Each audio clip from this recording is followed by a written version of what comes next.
చూపిస్తారనే నమ్మకం నాకు కలిగింది. మిత్రులారా, ఈ వేదిక మీద నుంచి తెలంగాణ సమాజానికి 3 అంశాలను ప్రధానంగా నేను ప్రస్తావించదలుచుకున్నా. మా మీడియా మిత్రులు కూడా సావధానంగా వినాలి, శాంతం రాయాలి పేపర్లలో. 10 ఏళ్ళు నరేంద్ర మోడీ గారు ప్రధానమంత్రిగా ఉన్నారు. 10 ఏళ్ళు కల్వకుంట్ల చంద్రశేఖరరావు గారు ఈ రాష్ట్రానికి ముఖ్యమంత్రిగా ఉన్నారు. వాళ్ళిద్దరూ 10 ఏళ్లలో ప్రజలకు ఇచ్చిన హామీలు మీకు తెలుసు.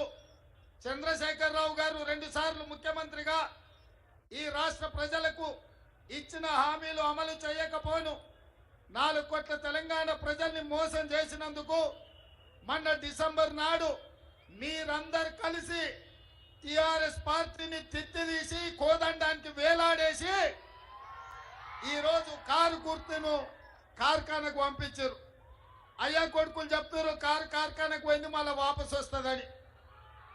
మాకానే చెప్తున్నాడు సారీ కాదు, కార్ఖానా నుంచి వాపసు రాదు, తూకానికి అమ్మాల్సిందే, దాని పని అయిపోయింది, అనుం చెడ్డది అని చెప్పి. అందుకే ఇవాళ కేసీఆర్ ఎన్ని చెప్పినా, కేటీఆర్ ఎన్ని అబద్ధాలు మాట్లాడినా, తండ్రి 4 గంటలు కొడుకు 2 గంటలు టీవీ 9లో కూర్చొని ఎంత దుఃఖం వెళ్ళిపుచ్చినా ప్రజలకు సానుభూతి రాలేదు. ఇవాళ ఆ సానుభూతి రాలేదు అని చెప్పి చంద్రశేఖరరావు గారు బస్ వేసుకొని బయలుదేరిండు. కారు పని అయిపోయిందని ఇవాళ బస్ వేసుకొని బయలుదేరిండు. నిన్న మిర్యాలగూడ పోయిండు, సూర్యాపేట పోయిండు, భువనగిరికి వచ్చిండు. ఇవాళ ఆయన యాత్ర చూస్తుంటే 100 ఎలుకలు తిన్న పిల్లంట తీర్థయాత్రలకు పోయి వచ్చిందట. నా పాపాలన్నీ మన్నించు అని. 10 ఏళ్ళు అధికారంలో ఉండి ప్రజలు వస్తే రానియక ఫామ్ హౌస్ దగ్గరకు వస్తే లాఠీ చార్జ్ చేయించి ప్రగతి భవన్లో ఎర్ర టెండలో గద్దరన్న కలవడానికి వస్తే 4 గంటలు ప్రగతి భవన్ గేట్ల ముందల గద్దరన్నను కూర్చోబెట్టింది మర్చిపోయినట్టున్నాడు. 10 ఏళ్ళు అధికారంలో ఉన్నప్పుడు సచివాలయానికి రాలే, ప్రగతి భవన్లో లోపలికి మనల్ని రానియలే. ఏ రోజు కూడా తెలంగాణ ప్రజలు గుర్తురాలే. తెలంగాణ రైతులు, విద్యార్థులు, నిరుద్యోగ యువకులు, మహిళలు, మైనార్టీలు ఏ ఒక్కరు కూడా చంద్రశేఖరరావుకు గుర్తు రాలే. అధికారం ఉన్నంతసేపు ఆంధ్ర కాంట్రాక్టర్లు, హైదరాబాద్ రియల్ ఎస్టేట్ వాళ్ళు ఆయన గుర్తొచ్చిండ్రు తప్ప ఏ రోజు కూడా తెలంగాణ 4 కోట్ల ప్రజల్ని పట్టించుకోలే. ఈ కార్యకర్తలు కష్టపడి కారును ఖతం చేస్తే ఇవాళ మళ్ళా ప్రజలు గుర్తొచ్చి చంద్రశేఖరరావు ఫామ్ హౌస్ల నుంచి బయటికి వచ్చిండు. ఫామ్ హౌస్ గేట్లు బార్లా తెరుచుకొని ప్రజల్ని రమ్మంటుడు. అంత అయిపోయినాక ఆ చేతులు కాలినాక ఆయన ఇవాళ ఆకులు పట్టుకున్నట్టు బయలుదేరాడు. 4 గంటలు వచ్చి టీవీలో కూర్చున్నాడు. నేను అడుగుతున్న చంద్రశేఖరరావును, 4 గంటలు వచ్చి టీవీలో కూర్చొనికి వచ్చింది కానీ వారం రోజులు అసెంబ్లీ నడిపి కాళేశ్వరం నుంచి ఇందిరమ్మ ఇండ్ల వరకు నిరుద్యోగ యువకుల ఉద్యోగాల కోసము, రైతు రుణమాఫీ కోసము, రైతు బంధు కోసము, మైనార్టీ రిజర్వేషన్ల కోసం అసెంబ్లీలో చర్చ పెట్టాం. చర్చలు మాత్రం రాలే. ఎందుకంటే చర్చలకు వస్తే ఎదురుగా కాంగ్రెస్ వాళ్ళు ఉంటారు, రేవంత్ రెడ్డి ఉంటారు, అడుగుతారు, కడుగుతారు, అంగిప్పి 4 దంచుతారని అసెంబ్లీకి రాలే. ఇక ఆయన పోయిన టీవీలో అడిగేటోడు ఆళ్ళోడే, చూపించేటోడు ఆడోళ్ళే, మొత్తం వాళ్ళే. చూపించుకోనికే టీవీ ఉంది, రాసుకోనికే పేపర్ ఉందని నోటికొచ్చింది 4 గంటలు కూర్చొని మాట్లాడి. మీరెవరైనా నమ్మినరా? ఎవరైనా నమ్మిరా? చంద్రశేఖరరావు నువ్వు నమ్మేటోడు 4 కోట్ల తెలంగాణ ప్రజలలో ఎవరు లేరు. అందుకే ఇవాళ చంద్రశేఖరరావు ఊరు తిరుగుతున్నాడు, ఇల్లు తిరిగి అడుక్కుంటున్నాడు. అయినా చంద్రశేఖరరావును క్షమించే పరిస్థితి తెలంగాణ సమాజం లేదు. ఇక చేవెళ్ళల పాపం జ్ఞానేశ్వర్ ముదిరాజును పెట్టిండు. ఆయన మంచోడే, కానీ ఏం లాభం? కేసీఆర్ అభ్యర్థిగా జ్ఞానేశ్వర్ పెట్టిండు, వెనకంగా విశ్వేశ్వరరెడ్డికి సైగ చేస్తున్నాడు, ఇక్కడికి కోరు అని. ఎందుకంటే బిడ్డ బెయిల్ కావాలి.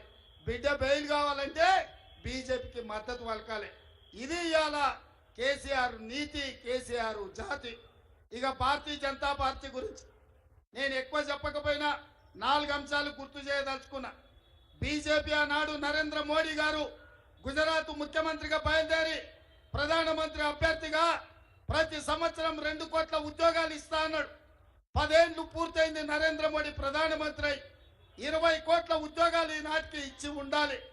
కానీ పార్లమెంటులో నేను అడిగిన ప్రశ్నకే 7,21,681 ఉద్యోగాలు ఇచ్చిన అన్నాడు. చెప్పింది 20 కోట్లు, ఇచ్చింది 7 లక్షల చిల్లర. ఇదే కాదు, రైతుల ఆదాయాన్ని రెండింతలు చేస్తా అన్నాడు 2022 లోపల. రైతుల ఆదాయం పెంచుతాన్న నరేంద్ర మోడీ రైతు వ్యతిరేక నల్ల చట్టాలు తీసుకొచ్చి ఈ దేశంలో రైతుల బతుకులను అదాని, అంబానీ, అమెజాన్లకు తాకట్టు పెట్టి రైతులను శాశ్వతంగా బానిసలను చేయాలని చూసాడు. అందుకే హర్యానా, పంజాబ్, రాజస్థాన్, మధ్యప్రదేశ్, బీహార్ నుంచి రైతులు లక్షలాది మంది ఢిల్లీకి వచ్చి 16 నెలలు నరేంద్ర మోడీ మీద యుద్ధం చేసిండ్రు. నరేంద్ర మోడీ మెడలు వంచి రైతు వ్యతిరేక నల్ల చట్టాలు నరేంద్ర మోడీ ఉపసంహరించుకొని ఈ దేశంలో రైతులకు క్షమాపణ చెప్పిండు నరేంద్ర మోడీ గారు. ఇదే కాదు, స్విస్ బ్యాంకులో లక్షల కోట్ల రూపాయల నల్లధనం ఉంది. ఆ నల్లధనం తెచ్చి ప్రతి పేదవాడి ఖాతాలో 15 లక్షల రూపాయలు వేస్తా అన్నాడు. 10 ఏళ్ళు అయిపోయింది. నేను అడుగుతున్న ఇక్కడ ఉన్న మిత్రుల్ని, 40 కోట్ల ఖాతాలు తెరిచిన అన్నాడు జన్ధన్ ఖాతా. మీ ఖాతాలో ఎవరికైనా పడ్డాయా పైసలు? 15 లక్షలు పడ్డాయా? 15,000 పడ్డాయా? 1500 పడ్డాయా? 15 పైసలన్నా పడ్డాయా? 10 ఏళ్ళైనా 15 పైసలు కూడా మన ఖాతాలలో వేయలే. ఇవాళ నరేంద్ర మోడీ గారు ఎట్లా మన ఓట్లు అడుగుతారని నేను అడుగుతున్నా. ఇదే కాదు, ఆనాడు కాంగ్రెస్ పార్టీ తెలంగాణ రాష్ట్ర అభివృద్ధి కోసం బయ్యారంలో ఉక్కు కర్మాగారం ఇచ్చింది. కానీ ఆ ఉక్కు కర్మాగారాన్ని నరేంద్ర మోడీ అడ్డుకున్నాడు. కాజిపేటలో రైల్వే కోచ్ ఫ్యాక్టరీ ఇచ్చింది. నరేంద్ర మోడీ దాన్ని ముందుకు ఓనియలేదు. దాన్ని అడ్డుకొని లాతూర్కు తీసుకుపోయాడు. ఐటీఐఆర్ కారిడార్, ముఖ్యంగా రంగారెడ్డి జిల్లాలో ఐటీ సెక్టర్లో పెట్టుబడులు తెచ్చి లక్షలాది ఉద్యోగాలు ఇచ్చి కోట్ల రూపాయల పెట్టుబడులు రప్పించడానికి ఆనాడు కాంగ్రెస్ ఐటీఐఆర్ కారిడార్ ఇచ్చింది. దాన్ని కూడా రద్దు చేసిండు. IIIT ఇయ్యలే, IIM ఇయ్యలే. మనకు గిరిజన యూనివర్సిటీ ఇస్తే మొన్నటి వరకు అతిగతి లేదు. కాంగ్రెస్ ఇచ్చిన వాటిని రద్దు చేసిండు. నరేంద్ర మోడీ చెప్పిన మాటలు నమ్మించి మోసం చేసిండు. బీజేపీ వాళ్ళు నమో అంటున్నారు. నమో అంటే ఏంటంటే నమ్మించి మోసం చేయడం. ఇవాళ నమో అంటే నమ్మించి మోసం చేసిండు నరేంద్ర మోడీ. అందుకే ఇవాళ తెలంగాణ ప్రజలారా ఆలోచన చేయండి. నరేంద్ర మోడీ ఒక మాట చెప్తున్నాడు. ఇవాళ సిద్దిపేటలో అమిత్ షా మాట్లాడిండు. నిన్న నరేంద్ర మోడీ మధ్యప్రదేశ్లో మాట్లాడిండు. రిజర్వేషన్లు రద్దు చేస్తామని. ఎందుకు బీజేపీ వాళ్ళు 400 సీట్లు కావాలంటున్నారు? 400 సీట్లు వస్తే పార్లమెంట్లో రెండింతల మెజారిటీ వస్తే కాంగ్రెస్ పార్టీ ఇచ్చిన ఎస్సీ ఎస్టీ రిజర్వేషన్లు, ఓబీసీ మైనారిటీ రిజర్వేషన్లను ఇవాళ రిజర్వేషన్లను రద్దు చేయాలన్న ఆలోచనతోటి ఈరోజు బీజేపీ కుట్ర చేస్తున్నది. అందుకే ఈరోజు ఎక్కడ చూసినా నరేంద్ర మోడీ కాంగ్రెస్ పార్టీ బీసీ జనాభా లెక్కలేస్తామని చెప్పింది. ఎందుకు బీసీ జనాభా లెక్కలేయాలన్నారు? వాళ్ళు ఎంతున్నారో లెక్క కట్టి వాళ్ళకంత రిజర్వేషన్ ఇవ్వాలని, వాళ్ళకు అంతే శాతం నిధులు కేటాయించాలని ఇవాళ బీసీల జనాభా లెక్క పెడతామని కాంగ్రెస్ పార్టీ అన్నది. అందుకే నరేంద్ర మోడీ భయపడిపోయిండు. బీసీలకు నిధులు వచ్చి బీసీలకు రిజర్వేషన్లు వస్తే వాళ్ళ ఆర్ఎస్ఎస్ విధానానికి దెబ్బ తగులుతుందని మొదటి నుంచి ఆర్ఎస్ఎస్ రిజర్వేషన్ల విధానానికి వ్యతిరేకం. ఆర్ఎస్ఎస్ పెద్దలు చాలా సందర్భాల్లో చెప్పిండ్రు రిజర్వేషన్లు రద్దు చేస్తామని. వాళ్ళ విధానాలలో ఉన్న అన్ని విషయాలను బీజేపీ రద్దు చేసింది. 370 ఆర్టికల్ కావచ్చు, ట్రిపుల్ తలాక్ కావచ్చు, యూనిఫామ్ సివిల్ కోడ్ కావచ్చు, సిటిజన్ అమెండ్మెంట్ యాక్ట్ కావచ్చు, రైతు వ్యతిరేక నల్ల చట్టాలు కావచ్చు, జిఎస్టి బిల్లు కావచ్చు, నోట్ల రద్దు కావచ్చు. ఇవన్నీ బీజేపీ ఆర్ఎస్ఎస్ ఎజెండాలో ఉన్న విషయాలను అమలు చేసింది. ఇక మిగిలింది ఒకే ఒక్కటి, ఈ దేశంలో రిజర్వేషన్లు రద్దు చేయడం. ఇవాళ కాంగ్రెస్ పార్టీ డాక్టర్ బాబాసాహెబ్ అంబేద్కర్ రాజ్యాంగంలో ఎస్సీ ఎస్టీలకు రిజర్వేషన్ల హక్కు కల్పించి కోట్లాది ఉద్యోగాలు ఇచ్చి రైల్వేలు, ఎల్ఐసీలు, బిహెచ్ఎల్, బిఏలు, బీడీఎల్, ఎన్ఎఫ్సి, ఈసీఐ, ఐడిపిఎల్ లాంటి పరిశ్రమలు తెచ్చి అంతర్జాతీయ ఎయిర్పోర్ట్లు కట్టి ఎస్సీ ఎస్టీ ఓబీసీలకు రిజర్వేషన్లు ఇచ్చి కోట్లాది ఉద్యోగాలు ఇచ్చారు. వాళ్ళ జీవితాలలో వెలుగులు నింపారు. ఇవాళ బీసీ జనాభా లెక్కలేసి బీసీ రిజర్వేషన్లు పెంచుతామని కాంగ్రెస్ పార్టీ అంటుంటే మాకు 400 సీట్లు ఇవ్వండి, ఈ దేశంలో రిజర్వేషన్లు రద్దు చేస్తామని బీజేపీ అంటుంది. అందుకే మిత్రులారా మీరు ఆలోచన చేయండి. ఈ దేశంలో చదువుకున్న యువకులు ఉన్నారు, ఐఏఎస్లు, ఐపీఎస్లు అయిన బలైన వర్గాలు ఉన్నారు, డాక్టర్లు, లాయర్లు, ఇంజనీర్లుగా ఈ సమాజంలో సైంటిస్టులుగా మీరు ఉన్నారు. ఇవాళ బీజేపీ విధానం మీరు ఆలోచన చేయండి. ఈ ఎన్నికలు కేంద్రంలో ప్రభుత్వం ఏర్పాటు చేయడానికి కాదు, ఈ ఎన్నికలు 70 సంవత్సరాలు అమలు చేసిన రిజర్వేషన్లను రద్దు చేయాలని భారతీయ జనతా పార్టీ కంకణం కట్టుకొని ఈ రోజు ఆ ప్రయత్నం చేస్తుంది. భారతీయ జనతా పార్టీ ఈరోజు ఆనాడు ఈస్ట్ ఇండియా కంపెనీ ఏ విధంగా అయితే బ్రిటిష్ వాళ్ళు ఈ దేశంలో సముద్రం పక్కన సంసారం పెట్టుకుంటామని దేశంలోకి వచ్చారు, వ్యాపారం ముసుగులో దేశం అంతా విస్తరించారు. భారతదేశాన్ని ఈస్ట్ ఇండియా కంపెనీ ఆక్రమించుకున్నది, బ్రిటిష్ వాళ్ళ చేతులకు ఈ దేశం పోయింది. 100 సంవత్సరాలు ఈ దేశాన్ని పట్టి పీడించి మనల్ని బానిసలుగా మార్చి మనల్ని దోచుకున్న British east India company Surat నుంచే వచ్చింది, గుజరాత్ నుంచే వచ్చింది. మిత్రులారా, ఇవాళ కూడా మళ్ళా అదే సూరత్ నుంచి, అదే గుజరాత్ నుంచి నరేంద్ర మోడీ, అమిత్ షా బయలుదేరిండ్రు. ఈస్ట్ ఇండియా కంపెనీని ఆదర్శంగా తీసుకున్నారు. ఆనాడు బ్రిటిష్ వాళ్ళు ఉన్నప్పుడు కూడా ఈ దేశంలో రిజర్వేషన్లు లేవు. ఇవాళ ఈస్ట్ ఇండియా కంపెనీ బ్రిటిష్ వాళ్ళని ఆదర్శంగా తీసుకొని రిజర్వేషన్లను రద్దు చేసి ఎస్సీ, ఎస్టీ, ఓబీసీ మైనార్టీలకు అన్యాయం చేయాలని ఇవాళ కంకణం కట్టుకున్నారు. అందుకే మిత్రులారా, మీడియా సోదరులారా, బీజేపీ అంటే భారతీయ జనతా పార్టీ కాదు, బీజేపీ అంటే బ్రిటిష్ జనతా పార్టీ. వాళ్ళ ఎజెండా బ్రిటిష్ వాళ్ళ ఎజెండా. వాళ్ళ ఎజెండా ఈ దేశంలో రిజర్వేషన్లను రద్దు చేసే ఎజెండా. కాంగ్రెస్ ఎజెండా ఈ దేశంలో రిజర్వేషన్లు ఇవ్వాలని. ఏమైందా ఒకసారి చూడండి, అంబులెన్స్ ఇచ్చేయండి, వాటర్ ఇచ్చేయండి, తొందరగా వాటర్ ఇచ్చేసి అంబులెన్స్ ఉంది కదా అవతల అంబులెన్స్ కు తీసుకెళ్ళండి, అంబులెన్స్ కు తీసుకెళ్ళండి.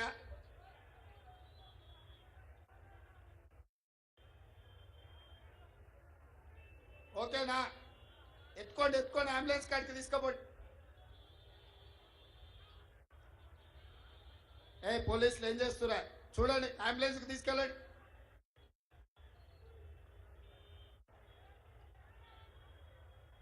జరగండి అమ్మా, జరగండి తల్లి, అటెండ్ జరగండి. డాక్టర్ ఉన్నాడు కదా అంబులెన్స్ లో.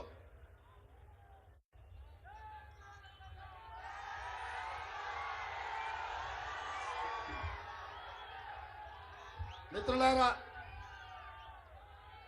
నా విజ్ఞప్తి ఒక్కటే, కాంగ్రెస్ పార్టీకి అధికారం కొత్త కాదు. 70 ఏళ్లలో 50 ఏళ్ళు కాంగ్రెస్ ఈ రాష్ట్రంలో, ఈ దేశంలో ప్రభుత్వాలను నడిపింది, పేద ప్రజల కోసం పనిచేసింది. ఈ చేవెళ్ల పార్లమెంటు నియోజకవర్గం అంటే కాంగ్రెస్ పార్టీకి ఒక ప్రత్యేకత ఉన్నది. చేవెళ్ల ప్రాంతం నుంచి 2004 నాడు డాక్టర్ వైఎస్ రాజశేఖర రెడ్డి గారు చేవెళ్ల నుంచి ఇచ్చాపురం వరకు 1550 కిలోమీటర్లు పాదయాత్ర చేసి పేదలకు ఉచిత కరెంట్ ఇచ్చిండు, రైతు రుణమాఫీ చేసిండు, రైతులకు ఆరోగ్యశ్రీ పథకాన్ని తీసుకొచ్చిండు, ఫీజు రియంబర్స్మెంట్ తీసుకొచ్చిండు, మైనార్టీలకు 4% రిజర్వేషన్ ఇచ్చిండు. ఆనాడు వైఎస్ రాజశేఖర రెడ్డి గారి నేతృత్వంలో చేవెళ్లలో బయలుదేరిన పాదయాత్ర ఈ రాష్ట్రంలో దేశానికి ఆదర్శంగా నిలబడే నిర్ణయాలు తీసుకున్నారు. రైతు రుణమాఫీ జరిగింది, ప్రతి పేదవాడికి ఇందిరమ్మ ఇల్లు ఇచ్చిండ్రు, ప్రతి పేదవాడి బిడ్డ చదువుకోవడానికి ఫీజు రియంబర్స్మెంట్ చేసిండ్రు. అందుకే కాంగ్రెస్ పార్టీకి చేవెళ్ల పార్లమెంట్ అంటే అత్యంత ప్రత్యేకం. అందుకే ఇవాళ ఈ చేవెళ్ల పార్లమెంటు నియోజకవర్గం నుంచి కార్యకర్తలతో మాట్లాడినాం, ప్రజలతో మాట్లాడినాం. నాయకులతో మాట్లాడినాం, సర్వేలు చేపించినాం, తండాలలో పోయి నా లంబాడి సోదరులను అడిగినాం, మీ అభ్యర్థి ఎవరైతే బాగుంటుందయా, మీరు ఎవరికైతే ఓటేస్తారని. వాళ్ళందరూ ఏకగ్రీవంగా రంజిత్ రెడ్డి సార్కు టికెట్ ఇవ్వు, రంజిత్ రెడ్డి సార్ మంచోడు, మేము ఎప్పుడు పోయినా కలిస్తే పలకరిస్తాడు, శాతనైతే సాయం చేస్తాడు, శాత కాకపోతే ఒకవేళ ఏదైనా పని జరగకపోతే ఇందుకోసం జరుగుతలేదని మాకు చెప్తాడు. ఎప్పుడు పోయినా మమ్మల్ని మనుషుల్లాగా చూస్తాడు, మమ్మల్ని సోదరులాగా చూస్తాడు అని వాళ్ళు చెప్పారు. అందుకే ఇవాళ అందరు అభిప్రాయం తీసుకొని మీ అందరూ మెచ్చిన అభ్యర్థిని సోనియమ్మ ఇవాళ రంజిత్ రెడ్డిని చేవెళ్ళ కాంగ్రెస్ అభ్యర్థిగా నియమించింది. ఇవాళ రంజిత్ రెడ్డిని గెలిపించండి, నాకు అవసరం ఉంది. ఎందుకంటే మూసి రివర్ ఫ్రంట్ కట్టాలంటే వికారాబాద్లో మొదలైన మూసి నల్లగొండ నేరేడ్చర్ల వరకు అభివృద్ధి చేయాలంటే 1,00,000 కోట్ల పెట్టుబడి పెట్టి అభివృద్ధి చేయాలి. ఈ అభివృద్ధి చేయాలంటే కేంద్రంలో అనుమతులు తేవాలి, పార్లమెంటులో మాట్లాడాలి. ఇవాళ ప్రభుత్వం అనేది 10 ఏళ్ళు మనం అధికారంలో ఉంటాం. ఈ 10 ఏళ్ళు చేవెళ్ళ పార్లమెంట్ అభివృద్ధి జరగాలంటే కేంద్రంలో రంజిత్ రెడ్డి నాకు తోడుగా ఉండాలి, మీ సమస్యల మీద మాట్లాడాలి. మూసీ రివర్ ఫ్రంట్ తో పాటు మీ గండిపేట, హిమాయత్ సాగర్ ను, ఈ ప్రాంతాలను అభివృద్ధి చేయాలి, ఉస్మాన్ సాగర్ ను అభివృద్ధి చేయాలి, వికారాబాదును పర్యాటక క్షేత్రంగా ఆ ప్రాంతాన్ని అభివృద్ధి చేయాలి అని అంటే నాకు నమ్మకమైన మిత్రుడు పార్లమెంట్ సభ్యుడు ఉండాలి. అందుకే సోదరులారా, ఇవాళ డాక్టర్ రంజిత్ రెడ్డిని కాంగ్రెస్ పార్టీ పక్షాన సోనియా మహమ్మద్ తీసుకొని ఇవాళ మీ ముందుకు తీసుకొచ్చిన. ఇవాళ రంజిత్ రెడ్డి కాకుండా ఇంకెవరికైనా ఓటేస్తే పానకంలో పుడకలాక తయారవుతారు, కాళ్ళల్లో కట్టెబెట్టేటోళ్ళు అవుతారు. మనం అభివృద్ధి చేయాలంటే అభివృద్ధి చేస్తే కాంగ్రెస్ కాడ పేరు వస్తుందో అని అడ్డుకునే ప్రయత్నం చేస్తారు. ఒకవేళ నరేంద్ర మోడీ నిజంగానే చేసేది ఉంటే 10 ఏళ్ల నుంచి ప్రధానమంత్రిగా ఉన్నాడు. మనకు వికారా శాటిలైట్ సిటీకి జైపాల్ రెడ్డి గారు 2,500 కోట్లు ఇచ్చిండు. అవి ఎందుకు రద్దు చేసిండో మిత్రుడు విశ్వేశ్వరరెడ్డి గారు చెప్పాలి. ఎందుకు ఎంఎంటీఎస్ రైలు ఎయిర్పోర్ట్ పోలేదు, ఎందుకు ఎంఎంటీఎస్ రైలు మీకు చేవెళ్ళ వరకు, వికారాబాద్ వరకు రాలేదని నేను అడుగుతున్నా. ఇవాళ వాళ్ళకు ఉపయోగం, చేవెళ్ళ ప్రజలకు ఉపయోగం లేదు. అందుకే నేను కూడా వికారాబాద్ జిల్లా నుంచే ఎమ్మెల్యేగా నా 3 మండలాలు ఇవాళ వికారాబాద్ జిల్లాలో ఉన్నాయి. రాష్ట్ర ముఖ్యమంత్రిగా మీ జిల్లా నుంచి నేను ఉన్నప్పుడు తాండూరు, పరిగి, వికారాబాద్, చేవెళ్ళ, అదే విధంగా మనకున్న మహేశ్వరం, రాజేంద్ర నగర్, అదే విధంగా శేర్లింగపల్లిలో అభివృద్ధి జరగాలి అని అంటే మన పార్లమెంట్ సభ్యుడు ఉండాలి. మన పార్లమెంట్ సభ్యుడిని గెలిపించండి మిత్రులారా. మీరు అనుకున్న అభివృద్ధి చేసే బాధ్యత నాది. ఎందుకంటే ఇవాళ నాకు పార్లమెంట్ సభ్యుడు నా చేతిలో ఉంటే, నాకు అండగా ఉంటే ఢిల్లీలో అన్ని అనుమతులు ఏడాది తిరిగే కల్లా సాధిస్తా. 1,00,000 కోట్లతోటి మూసీ రివర్ ఫ్రంట్ అభివృద్ధి చేసి మీ భూముల ధరలు, మీ మొత్తం కాలుష్యాన్ని మొత్తం కడిగే బాధ్యత నాది. నగరాన్ని విస్తరించే బాధ్యత నాది. ఇవాళ మీ ప్రాంతాన్ని అభివృద్ధి చేసే బాధ్యత నాది.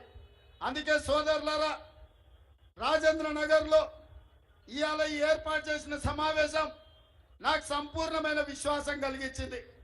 ఇవాళ చేసింది చెప్పుకోలేక, ప్రజలకు ఇచ్చింది చూపించడానికి లేక, బీజేపీలకు ఒకటే పిచ్చి పట్టుకున్న దేవుడు పిచ్చి.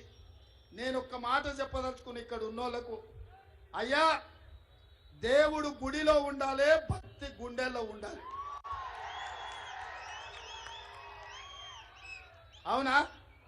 మన తండ్రులు, తాతలు, ముత్తాతలు, వాళ్ళ తండ్రి తాతలు కూడా దేవుళ్ళకు పూజ చేయలేదా? బోనాల పండుగ చేయలేదా? బతుకమ్మ పండుగ చేయలేదా? ఎల్లమ్మకు, మైసమ్మకు, పోసమ్మకు కోడి కొయ్యలేదా? కళ్ళు కొయ్యలేదా మనం?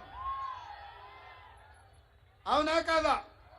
మరి ఇవాళ బీజేపీ వాళ్ళు ఇప్పుడే శ్రీరామనవమి కనిపెట్టినట్టు, హనుమాన్ జయంతి వాళ్ళే తయారు చేసినట్టు, ఆ దేవుడి పేరు మీద ఓట్లు అడుక్కొని గుళ్ళో ఉండాల్సిన దేవుణ్ణి వీధుల్లోకి తీసుకొచ్చి పోలింగ్ బూతుల డబ్బాలో ఓట్లు వేయించుకోవాలనే కక్కుర్తి వాళ్ళని చూడండి.